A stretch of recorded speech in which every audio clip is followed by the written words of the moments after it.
Hi everyone, I'm Ron Cantor and this is your Israel Connection. It is raining all over Israel. That's right, it is pouring in this country. Right now they have closed down because of flooding the Ayalon. What is the Ayalon? It is our main artery through Tel Aviv. That means everybody that wants to travel in Tel Aviv today, they have to use the side roads, and that's a problem for me because I use the side roads. Actually, it's raining all over the country, and if you know anything about Israel, you know that water is super important to us. So we're really very grateful for the rain, but we want to ask you to be in prayer for us that we get the right amount of water without causing too much damage. Right now, it is quite serious and dangerous in certain parts of the country.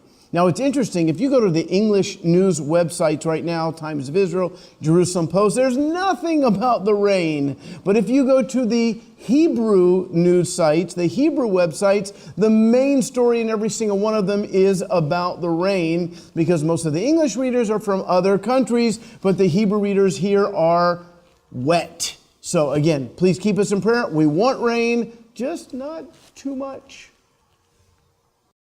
So anyways, in other news, it's Hanukkah here in Israel. You can see I have my menorah. I need some candles though. And I'm celebrating with my little puppy dog, Balloon. He doesn't want to cooperate and stand. But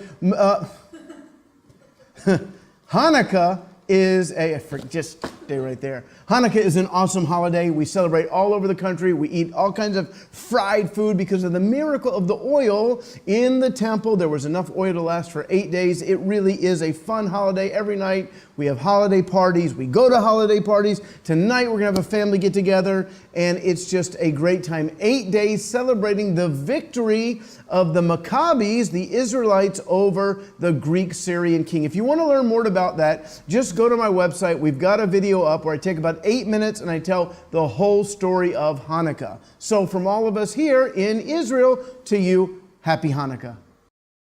So in our first story, I want to talk to you a little bit about a fellow by the name of Mark Lamont Hill. He used to work for CNN. He just got fired, and he really deserved to, but he's still a professor at Temple University, and they should probably get rid of him too because he is an anti-Semite.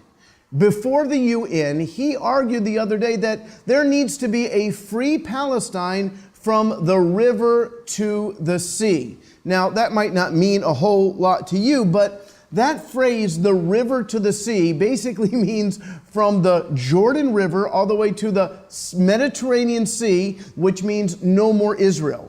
In other words, the phrase to free Palestine from the river to the sea, that's the phrase that Hamas uses when they're calling for the complete destruction, genocide, liquidation of Israel. Now, he received tremendous backlash, and after a couple of days, even CNN, who has its own history of anti-Semitic statements, anti-Israel comments, they severed ties with him, they fired him.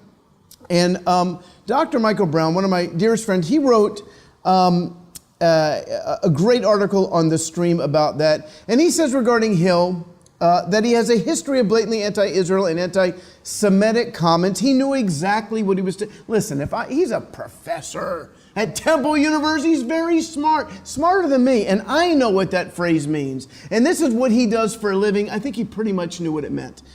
Dr. Brown continues, if all you had was a map of Israel, you would know exactly what I meant. We're going to put a map right there. The state of Israel exists between the Jordan River to the east and the Mediterranean Sea to the west. The disputed territories called the West Bank, they come right up to the Jordan, while Gaza Strip comes up to the Sea of Galilee. Brown explains, what Hill called for was for everything else, meaning every square inch of recognized Israel to be a part of free Palestine. Goodbye, Jewish state. But Hill wasn't speaking in clear geographical terms. He was speaking in rhetorical terms well known to the enemies of Israel. That's what we call a dog whistle, where you say one thing hoping that the rest of the world won't understand it, but the Jew-hating anti-Semitics knew exactly what he was saying. Now, Hill did finally, after tremendous pressure, issue a policy saying that's not what he meant. But friends, there is no other meaning. If I say that my phone cover is blue, it's pretty much blue. And another story, and before we get into that, let's get my menorah back in place, and let's get the Hanukkah hound. Let's get him standing up proper. He's having a hard time. There we go. We got him, Hanukkah hound. I'm going to keep him forever, I think. I love him. All right, anyway, so do you know that we have a border that it faces Lebanon? Inside of Lebanon is a terrorist organization called Hezbollah. They have killed hundreds and hundreds of people. They've been fighting with Syria, killing, 500,000 civilians in Syria have been killed since 2011. Hezbollah is a big part of that.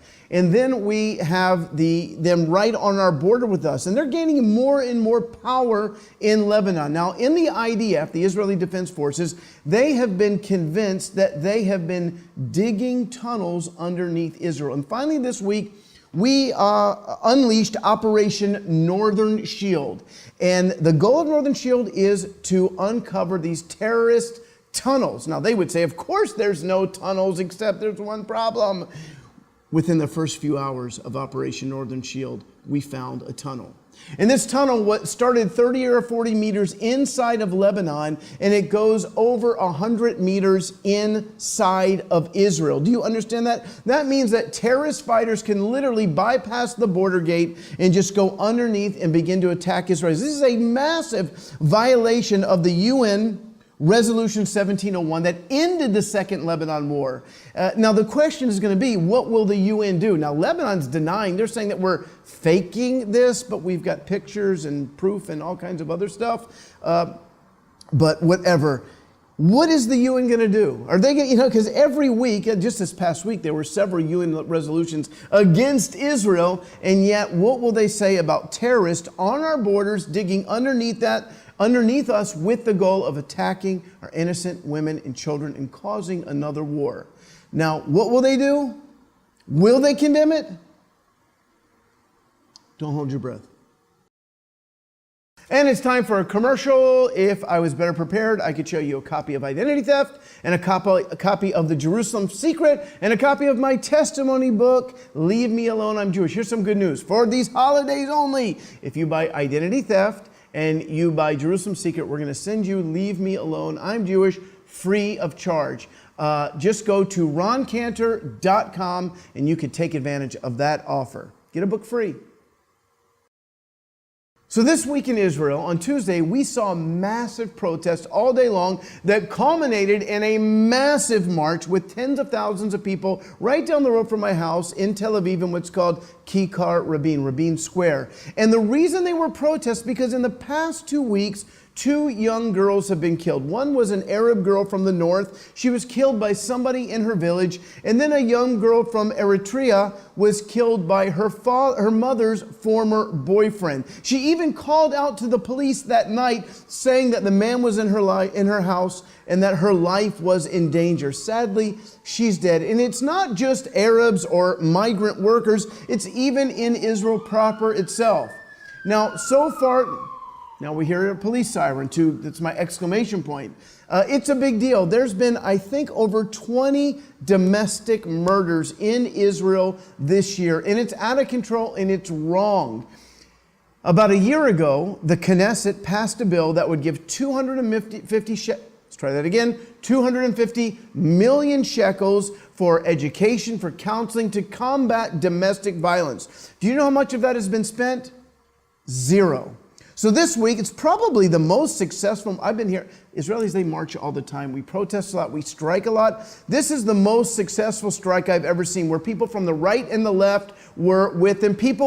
What could bring Arabs and Jews together? This event did. At the march, there were Arabs and there were Jews, and they were saying something has to be done. We've got to protect the women in our country, both Jewish and both Arab. And amazingly, the politicians heard, and we've already seen a movement after this march. But again, if you lived in Israel, you could not hear about what was happening. There's a picture that we have, we'll put it up here, of a coffin with the names of all the women who've been murdered just in this year through domestic violence. That's something that you can pray about at home, that there should not be such a thing. And then, friends, a big shock out of the EU this week. The EU, in a rare show of bravery, boldness, takes a stand with Israel. And they told the UN they needed to stop using the Muslim name only for the Temple Mount. Now, you know the Temple Mount is famous because that's where Abraham sacrificed Isaac, or almost did. That's where the first temple stood. This temple, can't even talk. The second temple stood, and it is where Muslims say Muhammad visited. It's very rare. In fact, the word Jerusalem is not even mentioned in the Quran. It only became important to the Islamic world after the Jewish people began to come back to the nation of Israel. But in recent years, the United Nations has only been using the Arab name for that. They call it the Noble Sanctuary instead of the Temple Mount. And they have basically erased it. They've ethnically cleansed the Temple Mount from its Jewish roots. And I want to just tell you something. How important is this area to Jewish people?